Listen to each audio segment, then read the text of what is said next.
तो hello student, आज हम इंडियन काउंसिल एक्ट 1909 पढ़ने जा रहा है। इससे आगे हमने इंडियन काउंसिल एक्ट 1892 देखा था। ठीक है, तो इंडियन काउंसिल एक्ट 1909 क्या है? इसको बोलता है आपका मोर्ले मिंटो रिफॉर्म। ठीक है, इसको क्या भी बोलते हैं? मोर्ले मिंटो, ठीक है, रिफॉर्म।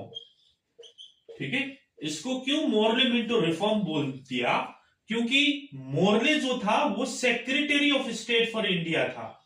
ठीक है ना, मोर्ले जो था secretary of state of India था, और मिंटो जो था, लॉर्ड मिंटो, वो था वॉइसरॉय इन इंडिया।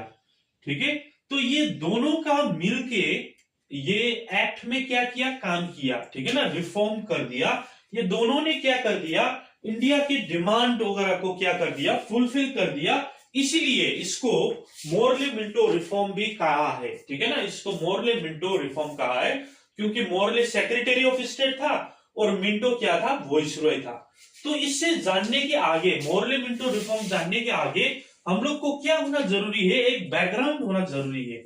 1909 से आगे में क्या हुआ था? 1906 में जो ब्रिटेन में क्या आया था, लिबरल गवर्नमेंट फॉर्म हुआ था।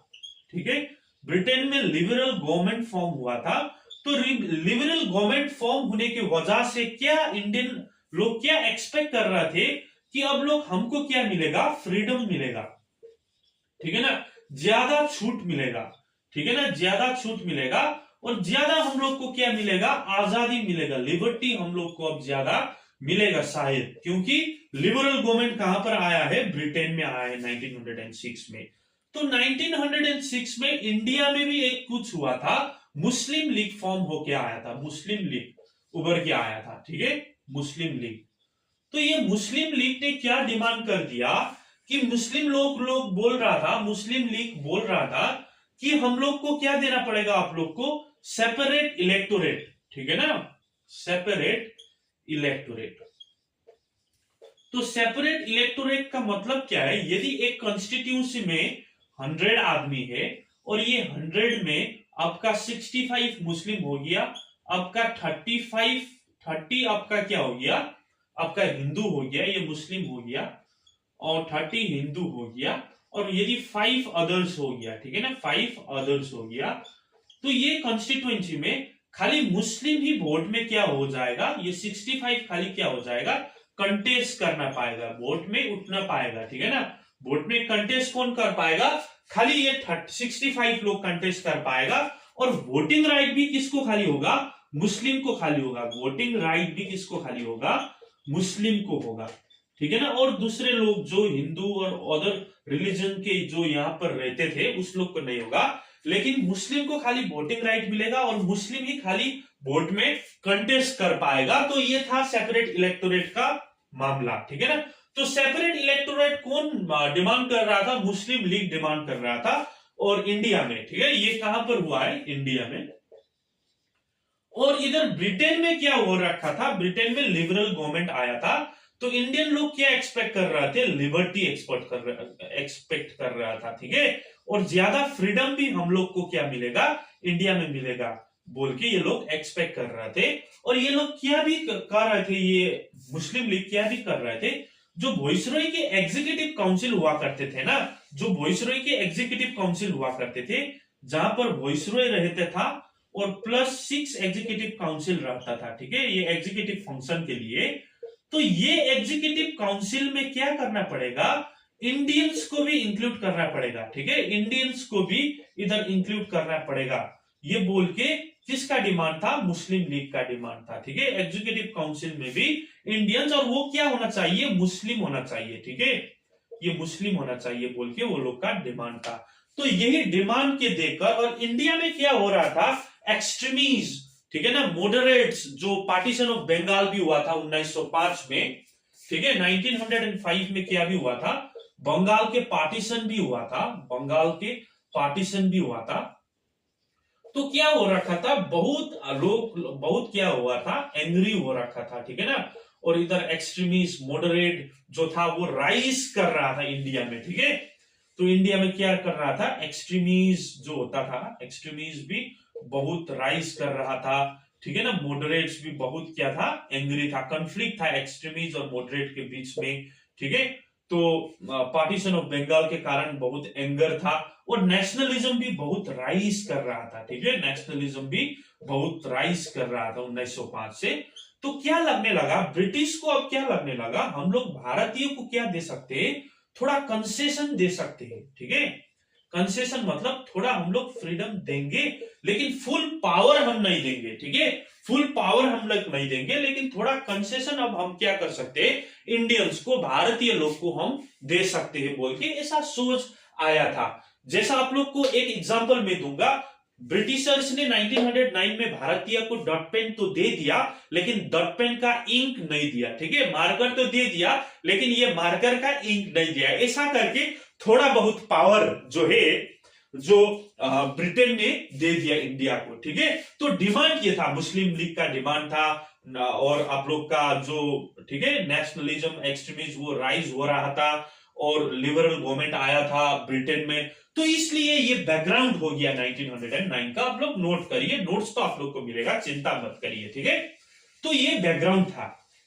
तो अब हम लोग को देखना पड़ेगा कि गवर्नमेंट ऑफ इंडिया में क्या चेंज हुआ उस समय में, ठीक है। भारतीय सरकार में क्या चेंज हो गया, भारत के सरकार में क्या चेंज हो गया, और इंडिया गवर्नमेंट में क्या चेंज हो गया, वो हम लोग को देखना बहुत ही जरूरी है, ठीक है। उस समय के इंडियन गवर्नमेंट में क्या चेंज हो गया, बैकग्राउंड तो हम लोग ने देख दिया, और उस समय के इंडियन गवर्नमेंट में क्या चेंज हुआ वो भी हम लोग को देखना बहुत जरूरी है। और इंडियन गवर्नमेंट में ब्रिटेन में कौन रहता था, secretary of state, secretary of state रहते थे फॉर इंडिया, ठीक है। और इंडिया में कौन रहते थे, वॉइसरॉय ही रहते थे, ठीक है। और सेक्रेटरी ऑफ स्टेट क्या था, आप लोग को मालूम ही होगा, उधर का कैबिनेट मिनिस्टर था, जो इंडिया को क्या करता था, एडमिनिस्टर करता था, इंडिया को देखते थे। और सेक्रेटरी ऑफ स्टेट को था, मोरले था, और वॉइसरॉय को था, मिंटो था। इसीलिए इसको क्या भी बोल दिया, मोरले मिंटो रिफॉर्म भी बोल दिया। और इंडिया गवर्नमेंट इतना ही था, इसमें कोई भी चेंज नहीं हुआ है, ठीक है। तो आप लोग को अब क्या देखना होगा, एडमिनिस्ट्रेशन में क्या चेंज हुआ, क्योंकि डिमांड तो करा था कि एग्जीक्यूटिव मेंबर जो होता था वॉइसरॉय के, उसमें इंडियन होना चाहिए बोल के। तो एडमिनिस्ट्रेशन, ठीक है, एडमिनिस्ट्रेशन में क्या चेंज हो गया कि वॉइसरॉय तो होता था, प्लस इसका 6 एग्जीक्यूटिव काउंसिल, 1 2 3 4 5 6 एग्जीक्यूटिव काउंसिल हुआ करता था। और ये 6 क्या, फाइनेंस, ठीक है ना, आप लोग को पता ही होगा, मिलिट्री, ठीक है, ये मैंने आगे भी बोल रखा है, फिर भी मैं बोल रहा हूं, आपका पब्लिक वर्क, ठीक है, पब्लिक वर्क, आपका होम, ठीक है ना, पब्लिक वर्क हो गया, फाइनेंस हो गया, होम हो गया, और रेवेन्यू, ठीक है, और आपका लॉ। तो ये एग्जीक्यूटिव काउंसिल में पहले कौन रहता था, यूरोपियंस ही रहता था, ठीक है, ऑफिशियल यूरोप का ही लोग रहता था। लेकिन वो क्या डिमांड कर रहा था मुस्लिम लीग ने, हमको मुसलमान एग्जीक्यूटिव काउंसिल में डालना पड़ेगा। तो इसको स्वीकार करते हुए मिंटो, मोरले मिंटो रिफॉर्म में लॉ का मेंबर किसको दिया, पहली बार इंडियंस को दिया, इंडियन को दिया, एक आदमी को डाल दिया। वो लोग ने तो 2 डिमांड करा था, वो भी मुस्लिम किया था, लेकिन नहीं, खाली एक को दिया। और किसका मेंबर बना दिया, लॉ का मेंबर बना दिया। और उसका नाम क्या था, सत्येंद्र प्रसाद सिन्हा, पहली बार, ठीक है, सत्येंद्र प्रसाद सिन्हा। तो he was the first Indian to get into the executive council of the viceroy, viceroy के एग्जीक्यूटिव काउंसिल में पहली बार इंडियंस को जगह मिला था। लेकिन ये क्या नहीं था, मुस्लिम तो नहीं थे, फिर भी इंडियंस को चलो मिल गया। मैंने बोला ना, डॉट पेन तो दे दिया, लेकिन इंक नहीं दिया, तो वही बात, तो इंडियंस को मिल गया। और सत्येंद्र प्रसाद सिन्हा को पहली बार लॉ का मेंबर मिल गया, और एडमिनिस्ट्रेशन में ये चेंज हो गया। अब हम लोग को क्या देखना पड़ेगा, लेजिस्लेचर में क्या चेंज हुआ वो देखना पड़ेगा, ठीक है। तो लेजिस्लेचर में क्या चेंज हो गया, तो लेजिस्लेचर पहले हम सेंट्रल लेजिस्लेचर देख लेंगे, और उसके बाद प्रोविंशियल लेजिस्लेचर भी देख, क्योंकि लेजिस्लेचर 2 में होता था, एक सेंटर में हुआ करता था और एक प्रोविंस, जितने भी ब्रिटिश का प्रोविंस हुआ करता था उसमें लेजिस्लेचर होता था। तो देखिए, चलो सेंट्रल लेजिस्लेचर में हम लोग देखेंगे, ठीक है, सेंट्रल लेजिस्लेचर। तो सेंट्रल लेजिस्लेचर में क्या हो गया, वॉइसरॉय तो होता ही था, प्लस उसका 6 एग्जीक्यूटिव काउंसिल तो हुआ करता था और 6 में एक इंडियंस को जगह मिला, वो था एसपी सिन्हा, मैंने बोला था ना। प्लस जो एडिशनल मेंबर होता था अब उसका भी संख्या बढ़ा दिया, ठीक है। एडिशनल मेंबर पहले कितना हुआ करता था, 10 से लेकर 16 हुआ करता था ना, तो अब क्या कर दिया, अब कर दिया 16 से लेके 16 to 60, तो मिनिमम कितना 16 और मैक्सिमम कितना 60 बना दिया, ठीक है। तो मोरले मिंटो रिफॉर्म में मैक्सिमम कितना होगा 60 होगा और मिनिमम कितना होगा 16 होगा, वो बोल दिया। और एडिशनल मेंबर में आप लोग को पता था ऑफिशियल होता था और क्या होता था, नॉन ऑफिशियल होता था, ठीक है। ऑफिशियल और नॉन ऑफिशियल होता था। और ऑफिशियल कौन नॉमिनेट करते थे, ये ही वाइसरॉय नॉमिनेट करता थे, ठीक है, नॉमिनेट करते थे। और मेजोरिटी किसके पास ही रहते थे, ऑफिशियल के पास ही रहते थे। और नॉन ऑफिशियल में देखो बहुत ही बढ़िया बात क्या है, नॉन ऑफिशियल में कहां से इलेक्ट होके आते थे, प्रोविंशियल असेंबली से इलेक्ट होके आते थे एक बार, ठीक है। Provincial assembly of Bombay, Bengal, Madras और नॉर्थ वेस्टर्न प्रोविंशियल फ्रंटियर के इससे क्या होके आते थे, प्रोविंशियल असेंबली से इलेक्टेड होके आते थे, ठीक है। और वाइसरॉय भी नॉमिनेट करते थे। और इधर बहुत बढ़िया बात, सेपरेट इलेक्टोरेट से भी चालू कर दिया, सेपरेट इलेक्टोरेट से भी चालू कर दिया। और सेपरेट इलेक्टोरेट से चालू कर दिया और ये इधर पर सेपरेट इलेक्टोरेट को जगह दे दिया। और चैम्बर ऑफ कॉमर्स से भी आता था, बम्बई और कलकत्ता का, ठीक है। चैम्बर ऑफ कॉमर्स कहां का, बम्बई और कलकत्ता, ठीक है। तो सेपरेट इलेक्टोरेट पहली बार एडिशनल मेंबर के नॉन ऑफिशियल ग्रुप में सेपरेट इलेक्टोरेट का जगह दे दिया। तो उसका मतलब क्या कर दिया, पहली बार कम्युनलिज्म इंडिया में इंट्रोड्यूस कर दिया, ठीक है, कम्युनलिज्म। तो इसीलिए क्या बोलता है, मिंटो को, जो मिंटो वाइसरॉय हुआ करता था, इसको बोलता है फादर ऑफ कम्युनलिज्म, ठीक है, फादर ऑफ कम्युनलिज्म। और इसी तरह से, ठीक है ना, आज भारत और पाकिस्तान शायद दूसरा देश नहीं होता था, लेकिन ये जो आया सेपरेट इलेक्टोरेट का मामला, और इससे क्या कर दिया, टोटली हिंदू और मुस्लिम को क्या कर दिया, विभाजित कर दिया, डिवाइड एंड रूल कर दिया। तो ये कौन स्टैब्लिश किया था, मिंटो ने, ठीक है, मिंटो ने। तो इसीलिए फादर ऑफ कम्युनलिज्म भी मिंटो को बोल दिया था। और नॉन ऑफिशियल में सेपरेट इलेक्टोरेट का जगह दे दिया। और लेजिस्लेचर में, और दूसरा बात, लेजिस्लेचर में अब क्या कर सकते हैं कि लेजिस्लेचर में अब क्या कर सकते हैं कि लेजिस्लेचर में अब फाइनेंस डिस्कशन कर सकते हैं, ठीक है। फाइनेंस का डिस्कशन तो कर सकते थे, लेकिन वोटिंग भी अब अलाउड हो गया, ठीक है। फाइनेंस में वोटिंग भी अब क्या कर सकते हैं, अलाउड हो गया। और सप्लीमेंट्री क्वेश्चन जो नहीं पूछ पा रहा था आगे के एक्ट में, सप्लीमेंट्री क्वेश्चन, वो भी अब क्या होने लगे, पूछने पाएगा। सप्लीमेंट्री क्वेश्चन कौन, एडिशनल मेंबर एग्जीक्यूटिव काउंसिल को सप्लीमेंट्री क्वेश्चन भी अब पूछ सकते हैं, ठीक है। फाइनेंस में वोटिंग भी चालू कर दिया और सप्लीमेंट्री क्वेश्चन भी दे दिया। ये था सेंट्रल लेजिस्लेचर का। अब हम देखेंगे प्रोविंशियल लेजिस्लेचर में क्या हुई है, ठीक है। तो प्रोविंशियल लेजिस्लेचर में, प्रोविंशियल लेजिस्लेचर जो था उसमें भी एडिशनल मेंबर क्या हो गया, इंक्रीज तो कर दिया।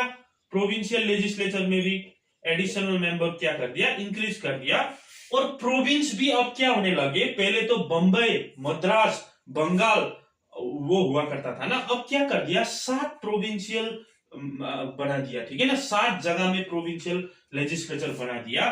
और वो था बंबई, ठीक है, आपका मद्रास, आपका बंगाल, आपका north western provinces frontier, north western frontier provinces, NWFP बोल सकते हैं, आपका आसाम और आपका बर्मा, ठीक है।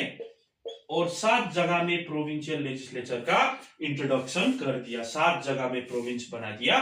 और बंबई, मद्रास, बंगाल और नॉर्थ वेस्टर्न प्रोविंसेस में कितना एडिशनल मेंबर हुआ करता था, 50, ठीक है ना। एडिशनल मेंबर जो हुआ करता था वो 50, और आसाम और बर्मा में एडिशनल मेंबर कितना हुआ करता था 30। ठीक है ईच में, बंगाल में 50, मद्रास में 50, बंगाल में 50, नॉर्थ वेस्टर्न में 50, आसाम में 30, बर्मा में 30 वो। और प्रोविंशियल लेजिस्लेचर में एक बहुत इंपॉर्टेंट बात, नॉन ऑफिशियल का क्या होता था, नॉन ऑफिशियल का मेजोरिटी कॉन्स्टिट्यूट होता था, ऑफिशियल से ज्यादा नॉन ऑफिशियल होता था। ठीक है, तो यही बात है आपका मोरले रिफॉर्म 1909। तो इसका हम लोग ने बैकग्राउंड भी देख दिया, इसका एडमिनिस्ट्रेशन में चेंज, पहली बार भारतीय, ठीक है, सत्येंद्र प्रसाद सिन्हा को जगह मिला था, और इसका सेंट्रल लेजिस्लेचर में भी हम लोग ने देख लिया। ठीक है ना, क्वेश्चन सप्लीमेंट्री क्वेश्चन वगैरह कुछ वो पूछ सकते थे, और एडिशनल मेंबर की संख्या 16 से 60 बना दिया, और सेपरेट इलेक्टोरेट पहली बार होने के कारण मिंटो को क्या बोलते हैं, फादर ऑफ कम्युनलिज्म। शायद आज भारत विभाजित भी नहीं होता था, पाकिस्तान और हम एक होके, हिंदू मुस्लिम एक होके रहते थे, लेकिन क्या कर दिया मिंटो ने, बर्बाद कर दिया मेरे भाई। मिंटो ने क्या कर दिया, वो चेंज कर दिया, कम्युनलिज्म ला दिया और डिवाइड एंड रूल कर दिया, और प्रोविंशियल लेजिस्लेचर अब 7 होने लगे, Bombay, Madras, Bengal, north western provinces 50 और आसम बर्मा 23। तो यही था मोरले मिंटो रिफॉर्म। और लाइक करिए, शेयर करिए, कमेंट करिए, कैसा लग रहा है वो बोल दीजिए। आप लोग का ऐसा ही पॉलिटी सारा सारा सारा कंप्लीट करके आप लोग के आगे में मैं फिर भी आऊंगा। Thank you for watching GS with Upreti.